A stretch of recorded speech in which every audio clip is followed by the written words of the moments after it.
നമ്മളിൽ മിക്ക പേരും ഇൻ്റർനെറ്റ് ഉപയോഗിക്കുന്നവരാണ്. വ്യത്യസ്ത ആവശ്യങ്ങൾക്ക് വേണ്ടിയിട്ട് Google, YouTube, Twitter, torrent, Wikipedia എന്നീ വെബ്സൈറ്റുകൾ, സോഷ്യൽ മീഡിയകളെല്ലാം ഉപയോഗിക്കുന്നവരാണ്. ഉദാഹരണത്തിന് നമ്മൾ ഫേസ്ബുക്ക് എടുക്കണമെന്ന് ഉദ്ദേശിക്കുന്നവരാണെങ്കിൽ ഗൂഗിളിൽ ഫേസ്ബുക്ക് ഓപ്പൺ ചെയ്യും. ഓപ്പൺ ചെയ്ത് കഴിഞ്ഞാൽ നമ്മൾക്ക് കുറച്ച് ഉപയോഗിക്കുന്ന സമയത്ത് യൂട്യൂബിലോട്ട് പോകണമെന്ന് തോന്നുകയാണ് എങ്കിൽ പുതിയ ടാബ് ഓപ്പൺ ചെയ്തുകൊണ്ട് അതിൽ സെർച്ച് ചെയ്ത് യൂട്യൂബ് എടുത്തതിന് ശേഷം വേണം പോകാൻ. ഏകദേശം 1-2 മിനിറ്റ് സമയം അതിന് എടുക്കും. ഇനി യൂട്യൂബ് ഉപയോഗിക്കുന്നവരാണെങ്കിൽ വിക്കിപീഡിയയിൽ നിന്നും അതിനെക്കുറിച്ചുള്ള ഇൻഫർമേഷൻ കിട്ടണമെന്നുണ്ടെങ്കിൽ അതിനും നമ്മൾ ചെയ്യാറുള്ളത് പുതിയ ടാബ് ഓപ്പൺ ചെയ്തുകൊണ്ടോ അല്ലെങ്കിൽ ബാക്ക് അടിച്ചുകൊണ്ടോ വിക്കിപീഡിയ സെർച്ച് ചെയ്ത് ഡീറ്റെയിൽസ് ആരായുകയാണ് നമ്മൾ ചെയ്യാറുള്ളത്. എന്നാൽ ഈ വീഡിയോയിൽ പരിചയപ്പെടുത്തുന്നത് സെക്കൻഡുകൾ കൊണ്ട് നമ്മൾക്ക് ബാക്ക് അടിക്കാതെയും അതുപോലെ തന്നെ ടാബ് ഓപ്പൺ ചെയ്യാതെയും ഉപയോഗിക്കാൻ പറ്റുന്ന ഒരു ആപ്ലിക്കേഷനെയാണ്. ആപ്ലിക്കേഷൻ ഇഷ്ടപ്പെട്ടാൽ നിങ്ങൾ ലൈക്ക് ചെയ്യാനും കമൻറ്റ് ചെയ്യാനും ഫ്രണ്ട്സിന് ഷെയർ ചെയ്യാനും മറക്കരുത്. നിങ്ങൾ ഈ വീഡിയോ ആദ്യമായിട്ടാണ് കാണുന്നവരെങ്കിൽ സബ്സ്ക്രൈബ് എന്നുള്ള ബട്ടൺ പ്രസ് ചെയ്യുകയും ബെൽ ഐക്കൺ എനേബിൾ ചെയ്യുകയും ചെയ്യുക. അപ്പോഴാണ് ഇതുപോലുള്ള വീഡിയോകൾ നമ്മൾ അപ്ലോഡ് ചെയ്യുന്ന സമയത്ത് നിങ്ങൾക്ക് ലഭ്യമാവുകയുള്ളൂ. സോഫ്റ്റ്വെയർ ഓപ്പൺ ചെയ്ത് കഴിഞ്ഞാൽ ഇതുപോലെ ഒരു വിൻഡോ ആണ് നമ്മൾക്ക് ലഭ്യമാവുക.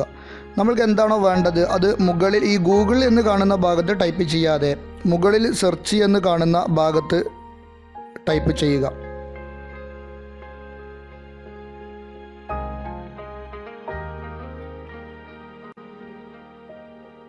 സെർച്ച് ചെയ്തതിനു ശേഷം സെൻഡ് എന്ന് അടിച്ചാൽ അത് സെർച്ച് ചെയ്യുന്നതാണ്.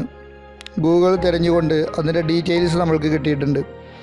ഇനി നമ്മൾക്ക് അദ്ദേഹത്തെക്കുറിച്ചുള്ള വീഡിയോ ആണ് യൂട്യൂബിൽ നിന്നും ലഭ്യമാകേണ്ടത് എന്നുണ്ടെങ്കിൽ നമ്മൾക്ക് ഇടത് ഭാഗത്തേക്കൊന്ന് സ്വൈപ്പ് ചെയ്യുന്നതോടെ അവരെക്കുറിച്ചുള്ള മുഴുവൻ ഡീറ്റെയിൽസും നമ്മൾക്കതിൽ കിട്ടി. അതുമായിട്ടുള്ള സെക്കൻഡുകൾ കൊണ്ട് തന്നെ നമ്മൾക്ക് യൂട്യൂബ് വീഡിയോ ലഭ്യമാക്കുന്നുണ്ട്. നമ്മൾക്ക് ബാക്ക് അടിച്ചുകൊണ്ടോ അല്ലെങ്കിൽ ടാബ് ഓപ്പൺ ചെയ്തുകൊണ്ടോ സെർച്ച് ചെയ്യേണ്ട ആവശ്യം വരുന്നില്ല. ഇനി അദ്ദേഹത്തെക്കുറിച്ച് Facebook page, Facebook comments, Facebook likes ഇങ്ങനെയുള്ള കാര്യങ്ങളാണ് അറിയേണ്ടതെങ്കിൽ ലെഫ്റ്റ് സൈഡിലേക്ക് സ്വൈപ്പ് ചെയ്യുന്നതോടൊപ്പം നമ്മളുടെ ഫേസ്ബുക്ക് ഓപ്പൺ ചെയ്ത് ജോയിൻ ചെയ്യാൻ പറയുന്നുണ്ട്. ഞാനിപ്പോൾ ഇതിൽ യൂസർ നെയിം പാസ്വേഡൊന്നും അടിക്കാത്തത് കൊണ്ടാണ് ഇങ്ങനെ കാണിക്കുന്നത്. ജോയിൻ അടിച്ചുകൊണ്ട് യൂസർ നെയിമും പാസ്വേഡ് അടിക്കാണ്ടെങ്കിൽ അവരുമായി ബന്ധപ്പെട്ട പേജുകൾ നമ്മൾക്ക് ലഭ്യമാകുന്നതാണ്.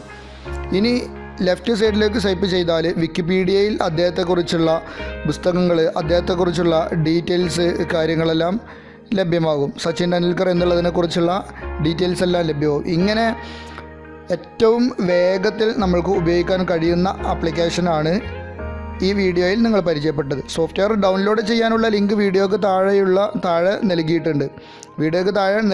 അതുവഴി നിങ്ങൾക്ക് സോഫ്റ്റ്വെയർ ഇൻസ്റ്റാൾ ചെയ്ത് ഉപയോഗിക്കാൻ സാധിക്കും.